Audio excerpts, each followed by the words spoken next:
नमस्कार. तुम्ही कदाचित माइंडफुलनेस हा शब्द ऐकला असेल. कधी कधी कोणीतरी आपल्याला म्हणतं, अरे आय वॉज नॉट माइंडफुल, लक्षात नाही आलं माझ्या. त्यावेळेला त्याला काय म्हणायचं असतं? माइंडफुलनेस म्हणजे काय? ही काही नवीन गोष्ट आहे का? आणि एका उद्योजकाचा आणि माइंडफुलनेसचा संबंध तरी काय? माइंडफुलनेसला मराठीमध्ये पूर्ण भान असं म्हणतात. आता भान शब्द खूप महत्वाचा आहे. कसलं भान हो ठेवायचं?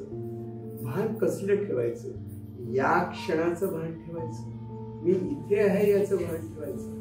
आणि तिसरी गोष्ट पटकन लक्षात येते, भान कसलं असतं तर आपण मिळवलेल्या ज्ञानाचं भान असतं.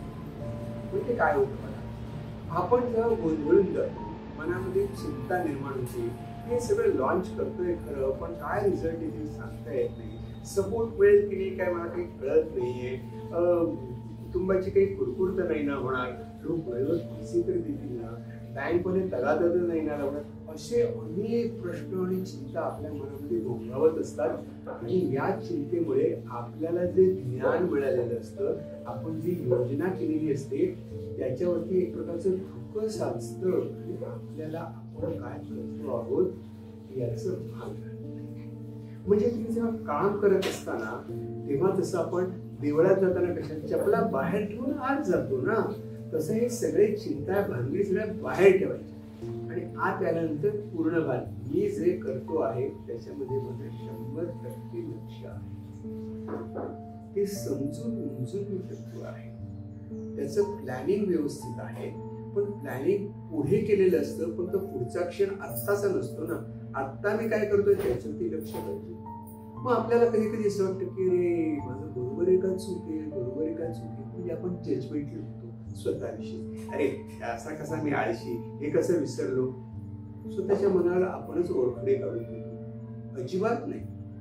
पूर्ण भान म्हणजे स्वतःच्या क्षमतेची सातत्याने असणारी जाणीव म्हणजे पूर्ण भान.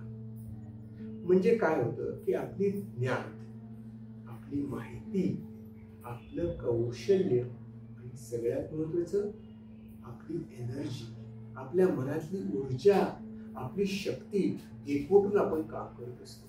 बघा, तुम्हाला कधी कधी कंटाळा आलेला असतो, काही सुचत नाही असं आपण म्हणतो. कारण आपल्याला सुचत नाही का?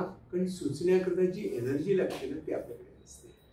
जेव्हा आपण हिअर अँड नाऊ असतो, मी इथे आहे, त्या क्षणाची एनर्जी आपण वापरत असतो आणि तो क्षण फार मोलाचा असतो. आता हे मला वाटतं सगळं थिओरिटिकल आहे, हे नुसतं सैद्धांतिक स्वरूपाचं आहे, पण तसं नाही आहे ते. बघा, एक त्याची साधी प्रोसेस आहे, एक स्टेप आहे. कोणती? तर आपण ग्राउंडिंग म्हणजे आपण जिथे आहोत या जागेचं भान ठेवायचं. मी या अवकाशात कुठे आहे, मी कुठे बसलो आहे, मी काय करतो आहे, माझी या ठिकाणी बसलेली असताना माझी क्षमता काय आहे ती मला सतत जाणवत असते. माझ्या जमिनीच्या स्पर्शातनं मला माझे पाय जेव्हा आपण म्हणतो ना, पाय जमिनीवर पक्के पाहिजेत, म्हणजे मी आय एम हिअर.